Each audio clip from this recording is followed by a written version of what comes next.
Shocked cries rippled through the Galactic Council as reports emerged that humans had developed a devastating new weapon, codenamed Prometheus, that could annihilate entire star systems.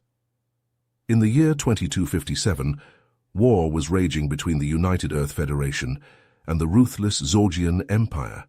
Captain James Hawkins was tasked with transporting Prometheus to a secret base. His ship, the UEF Dauntless, came under heavy Zorgian attack. Shields buckled, consoles exploded in showers of sparks. Crew members were violently thrown to the floor, some lying still in expanding pools of blood. Hawkins knew if the Zorgians captured the weapon, it would mean the end of humanity. And now, deep in hostile space, the damaged Dauntless limped onward, trying to evade the aliens hunting them, knowing that the survival of Earth and all humans depended on them reaching their destination.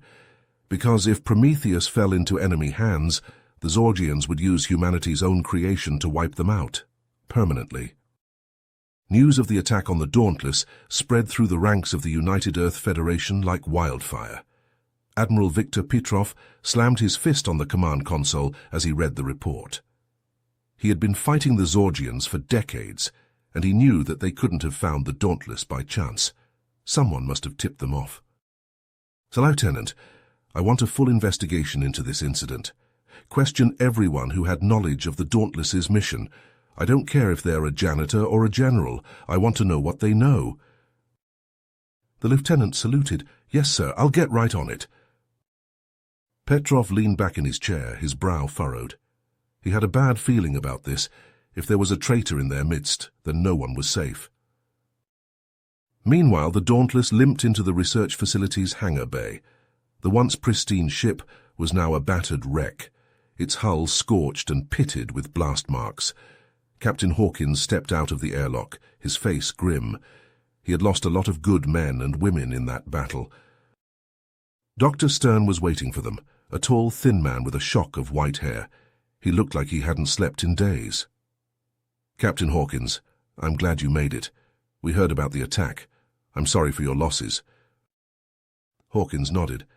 Thank you, Doctor, but we don't have time for condolences.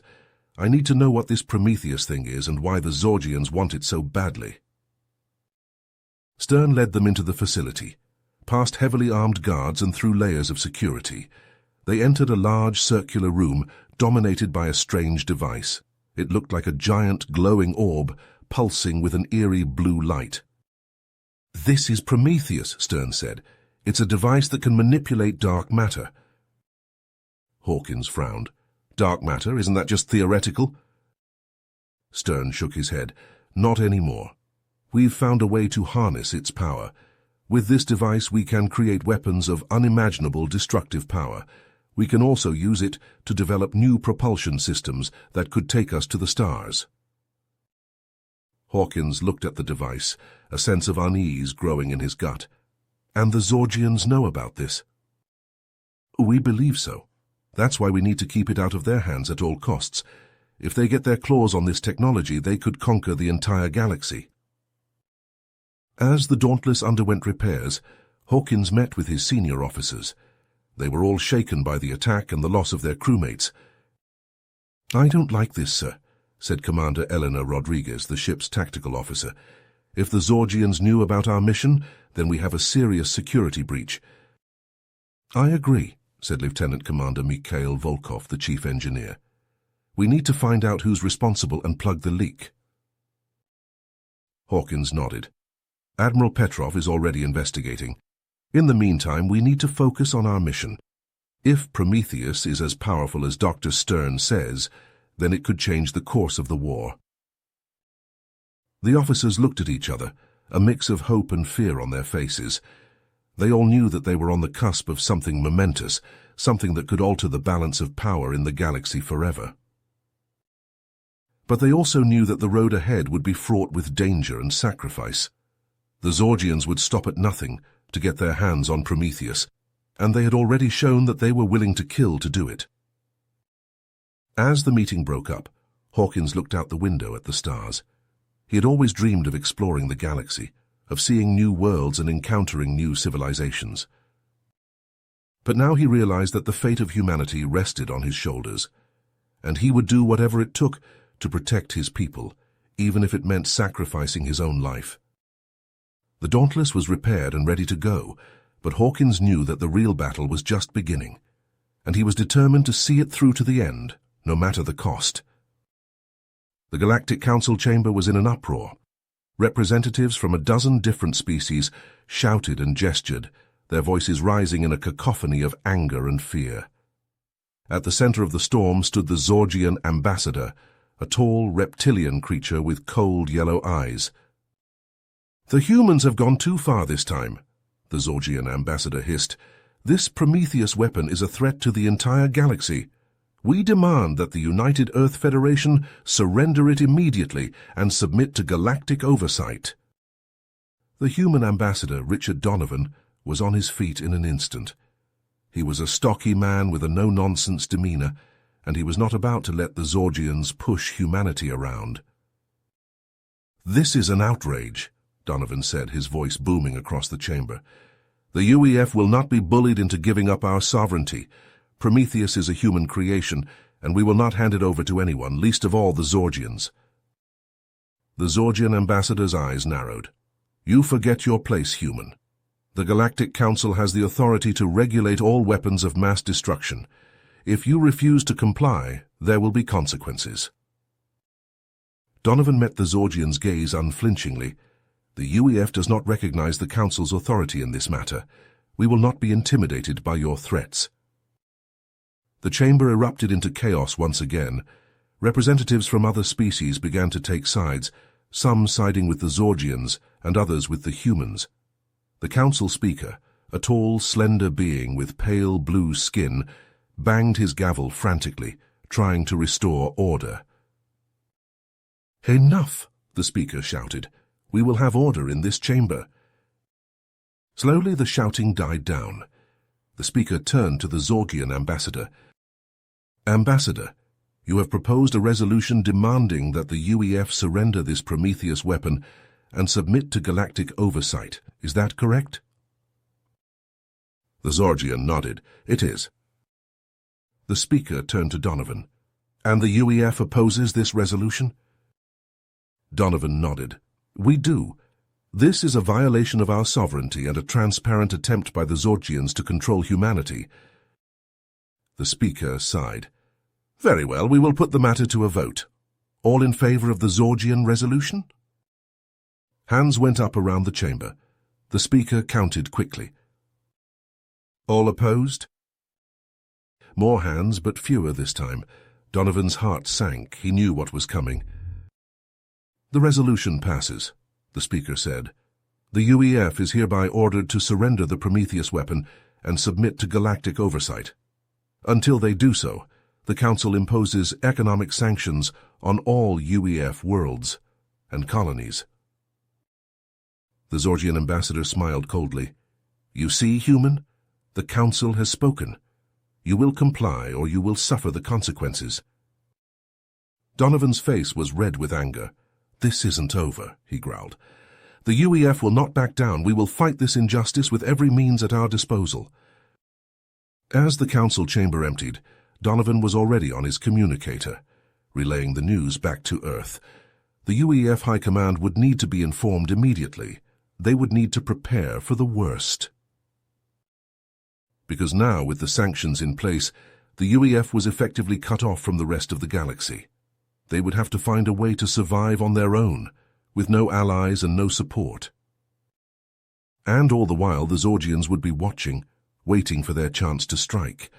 Donovan knew that they would stop at nothing to get their hands on Prometheus, and if they did, it would mean the end of humanity as they knew it.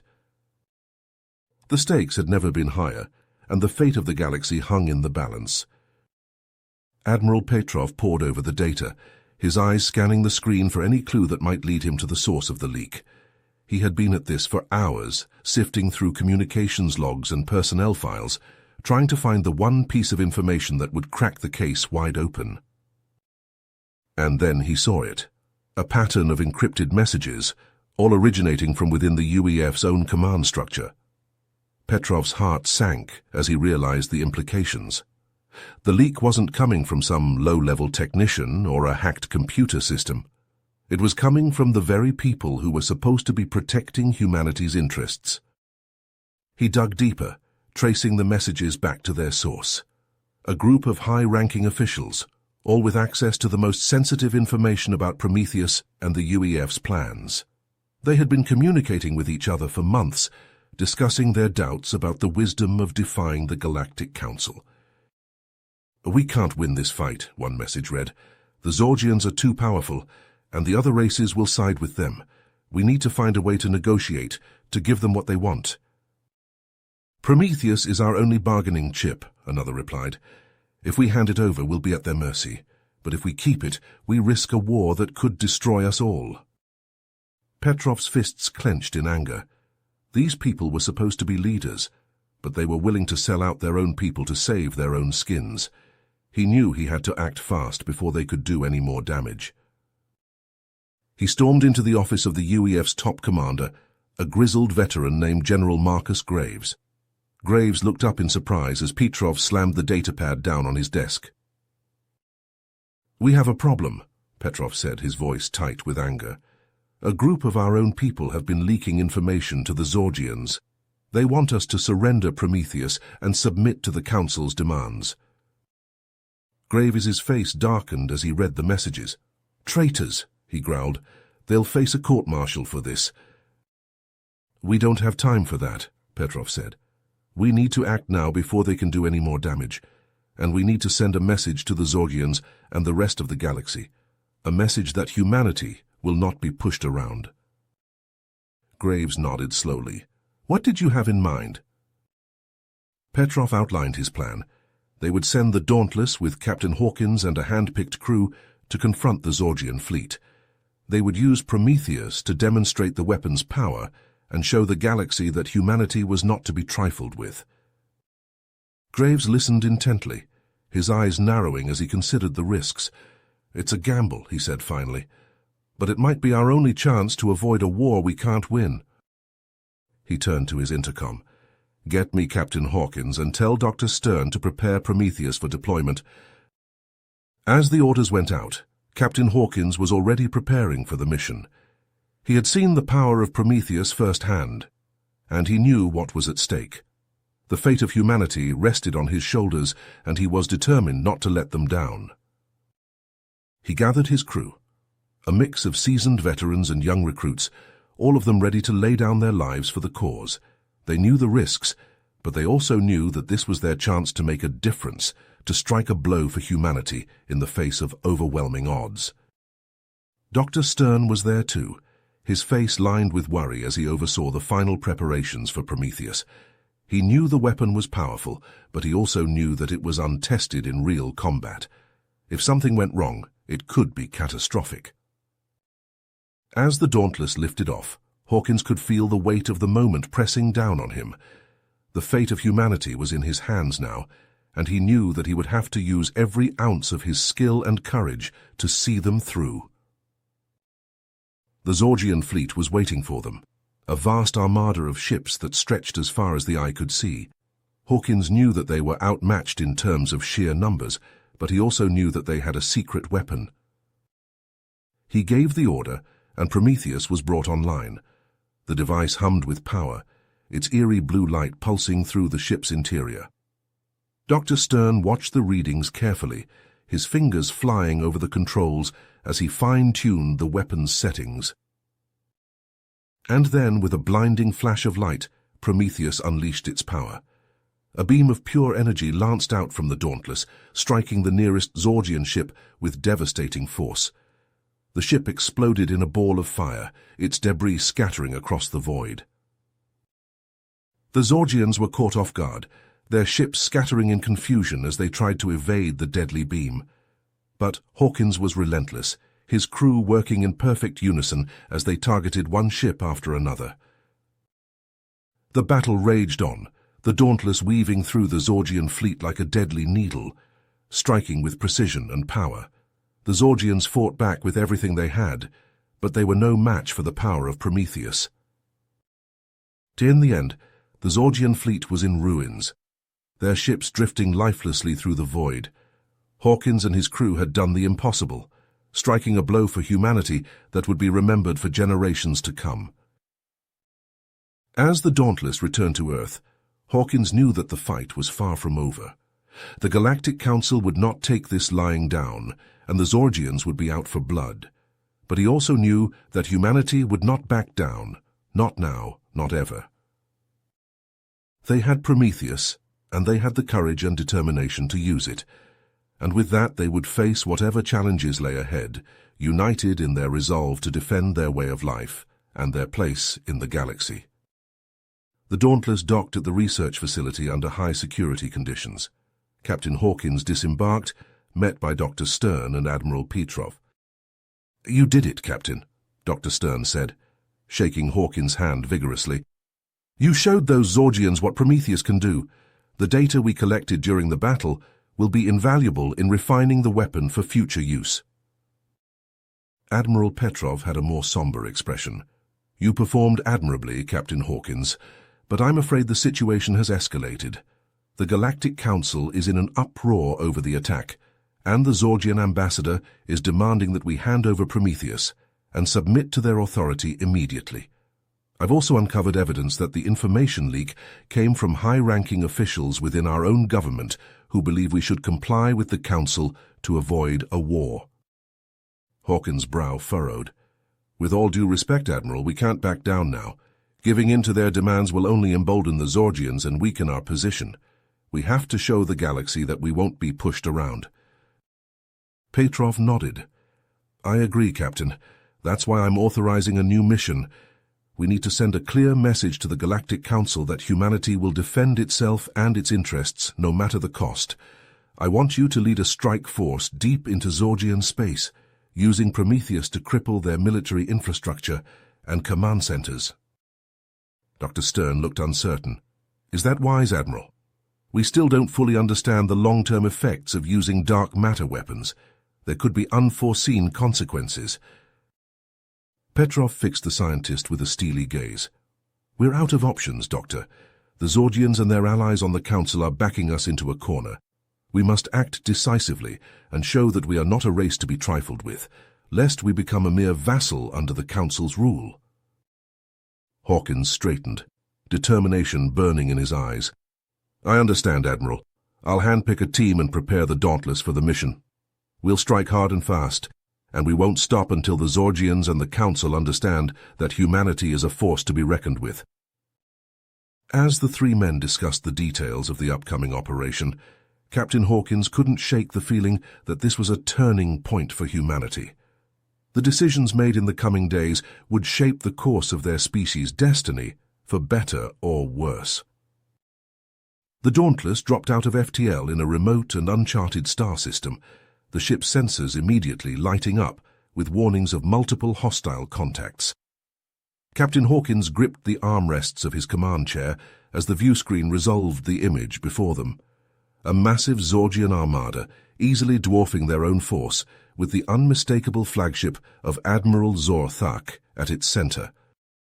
"Red alert, all hands to battle stations," Hawkins barked out, the bridge crew scrambling to their positions with practiced efficiency.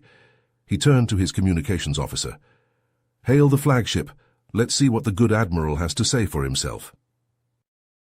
The screen flickered, and the imposing visage of Zor-Thak filled the screen, his reptilian features twisted into a sneer. "Captain Hawkins, I must commend you on your audacity, bringing your pitiful ship into the jaws of the Zorgian fleet. Surrender now, and I may grant you a quick death." Hawkins matched the alien stare with a defiant glare of his own. "I'm afraid we'll have to decline your generous offer, Admiral. The Dauntless doesn't know the meaning of surrender." Zor-Thak let out a harsh bark of laughter. "Then you will learn the meaning of annihilation. All ships open fire." The void of space erupted into a maelstrom of weapons fire and explosions as the two fleets clashed. The Dauntless shuddered under the impact of the Zorgian assault, sparks flying from overloaded consoles as the ship returned fire with everything it had. On the bridge, Captain Hawkins gritted his teeth as another volley of enemy fire slammed into their weakening shields. He turned to Dr. Stern, who was frantically working at his station. "Doctor, I think it's time we showed the Zorgians what Prometheus can really do." Dr. Stern looked up, his face a mix of excitement and trepidation. "Captain, I must warn you, we still don't fully understand the extent of the device's power. The consequences could be—" "We don't have a choice, Doctor," Hawkins cut him off. "It's now or never. Activate Prometheus." With a nod, Dr. Stern input the final commands into his console. Deep within the bowels of the ship, the Prometheus device hummed to life, dark matter swirling and coalescing around its core. Suddenly, a massive singularity formed in the midst of the Zorgian fleet, its gravitational pull tearing ships apart like toys. Zorthak's flagship, caught at the epicenter of the anomaly, crumpled and imploded, the Admiral's final screams cut off as the ship vanished into the swirling vortex of dark matter. In a matter of moments, the once proud Zorgian armada was reduced to a field of debris and shattered hulks, the few remaining ships limping away in disarray. On the bridge of the Dauntless, the crew erupted into cheers, hugging and clapping each other on the back in relief and triumph. News of the UEF's stunning victory over the Zorgians spread like wildfire across the galaxy. On the Galactic Council, Ambassador Donovan seized the opportunity to press humanity's case, arguing that the UEF had proven itself a force to be reckoned with and deserved to be treated as an equal partner in galactic affairs. Faced with the undeniable display of human military prowess and the growing support for the UEF among other member races, the Council had no choice but to reconsider its stance. After weeks of tense negotiations, a new treaty was signed, recognizing the UEF as a major power and guaranteeing humanity's right to self-determination and freedom from external interference. As the Dauntless returned to Earth, Captain Hawkins and his crew were greeted as heroes, their names and deeds celebrated across the planet. In a grand ceremony, they were awarded the highest honors the UEF could bestow, with the President himself presenting them with medals of valor and courage under fire. But for Hawkins and his crew, the true reward was the knowledge that they had changed the course of history. Through their bravery and sacrifice, they had ensured that humanity would never again be at the mercy of alien powers, free to chart its own course among the stars. And with Prometheus as their shield and spear, they knew that the future of the human race was brighter than ever before. You have reached the end of the story. If you enjoyed this story and want to support us, please leave a like and subscribe to our channel, and for every comment that says 88, I will heart every single one of them. Thank you for your time.